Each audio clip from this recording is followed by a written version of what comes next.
From the time we wake up until we go to bed, all of us face certain hazards, but we survive them. We don't get hurt or killed simply because we know the ordinary dangers and avoid them. We don't normally fall down staircases. We don't normally cross the road, except at a crossing. We don't normally fall from dizzy heights if our job takes us to such places. We don't normally break our limbs, even doing this sort of thing, if it's our job. And in spite of the 1,001 dangers of the teeming city, most of us continue to enjoy life. Our jobs in London transport are no more dangerous than any others, provided we go about them in the right way, with care and common sense, and the right amount of knowledge.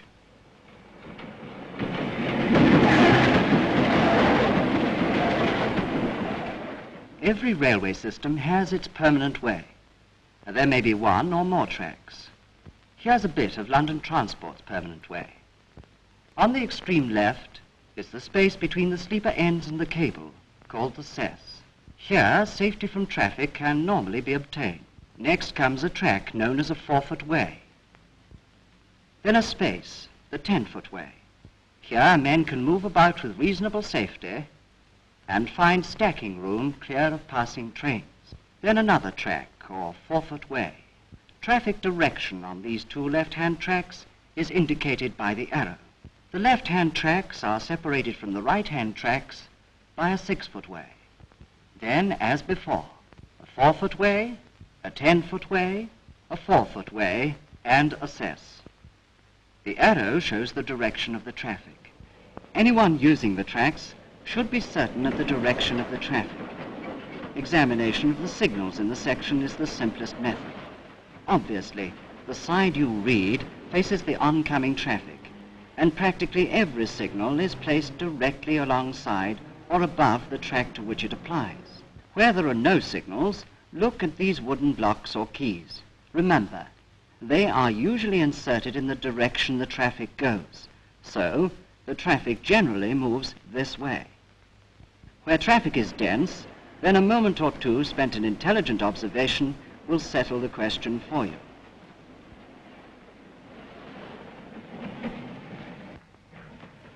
At some places, London Transport's tracks are very close to British Railway's steam system. Steam can blot out your view. In such places, take extra care when moving about and in listening for warning signals. London Transport track is mostly electrified and consists of running rails, a positive conductor rail, and a negative conductor rail. Between the positive and negative rails there is a potential. That is to say, the current is always ready to pass from one rail to the other or from either rail to earth if it can find a path. Neither rail is harmless. Let's see how electricity behaves at high potential. Here in the National Physical Laboratory, a technician is building up a very high potential between these two metal spheres. At such a high voltage, the air itself between the spheres becomes a path for the current. On electrified track, a metal object such as a slewing bar handled carelessly can provide a path. So can a human body.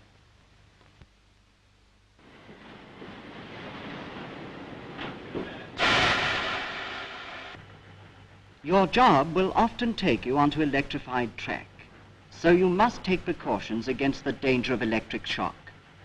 Clothing is of first importance. Loose clothing always presents a certain danger. This technician's mackintosh could be dangerous, but fortunately he is taking certain safety precautions before going on the track.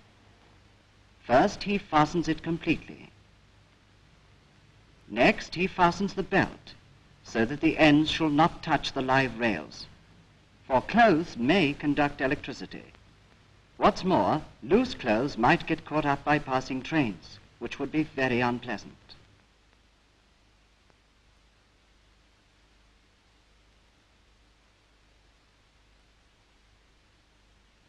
When he walks on the track, he steps over all rails, not on them.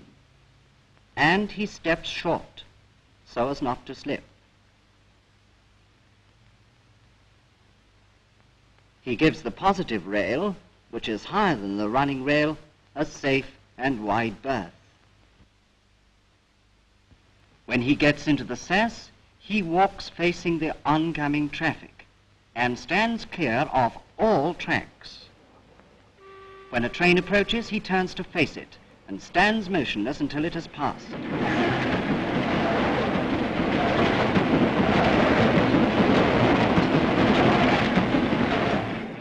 A good example.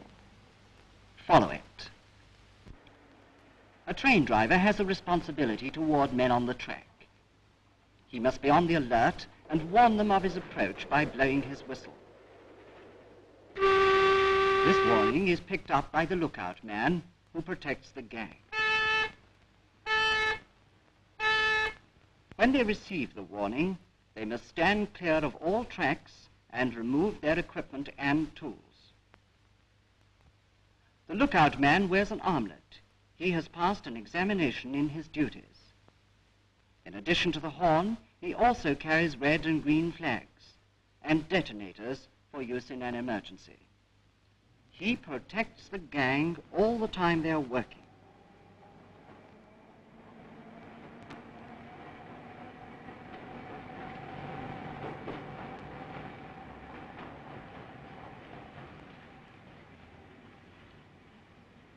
When the time comes to knock off, they must remove all tools and stow them in a safe place clear of traffic.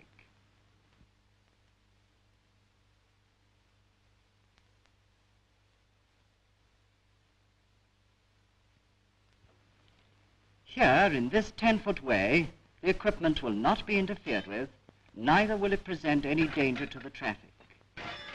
Returning to the cabin, the lookout walks in front of the gang, where he can give good warning of approaching traffic. As long as they are on the tracks, the lookout is responsible for the men's safety. So the gang must obey his signals.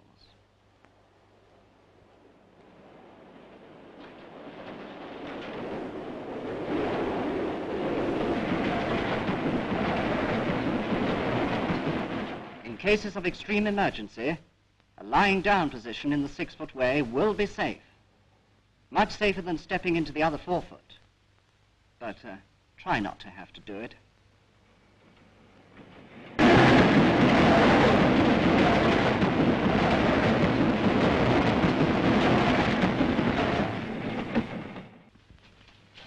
These men are correcting the level of the track. There are several ways of doing this. This is one of them. Most of them know that even with the positive rail alongside them, it's perfectly safe to use a shovel, providing they approach the running rail from the 4-foot or 6-foot way and don't handle the metal part of the shovel. But there's a black sheep in this family, too. This man is now using his shovel wrongly. He inserts the blade between the positive and the running rail. Trouble soon starts. A man has been hurt. Signals have gone to danger. Traffic is stopped. It's a short way to chaos.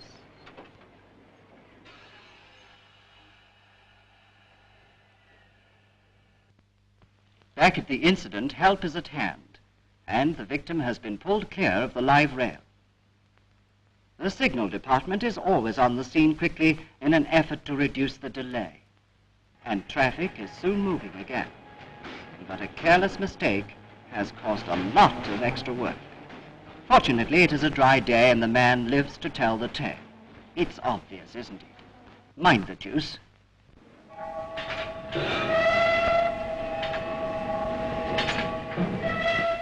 Dangers of a different kind exist in depots. This depot is a busy place and has a great deal of moving traffic.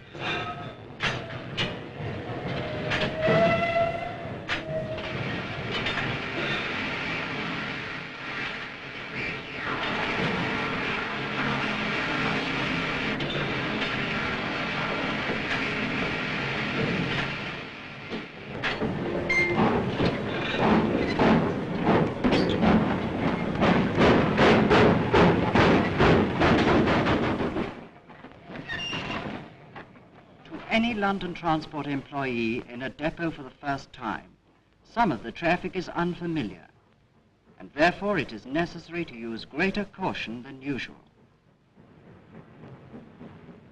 Stationary trains, which look quite innocent just as long as they stay that way, can pack a terrific punch when they begin to move.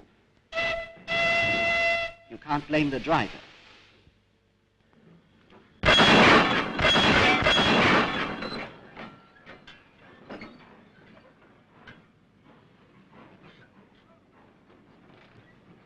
A wasteful and unnecessary accident which could have been avoided had the unfortunate man stopped just a moment to think and observe. Don't forget, danger lurks everywhere for the unwary. Nor is this an isolated case, for this sort of thing happens all too frequently. Taking a lift to the next job in this way is by no means a certain way of arriving there in one piece, particularly for this man. A sudden stop, a slip, either could have serious consequences for him. Whether in depots or out on the track, if you want to be safe, you must be alert and you must think ahead. Not like this gang, for instance. Well, lads, we all here? Where's Charlie? Charlie! There he is. Let's give him a hand.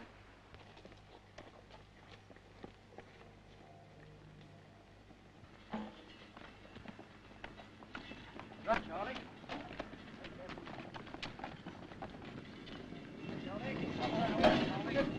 Blimey, the trolley's away. After it. Come on.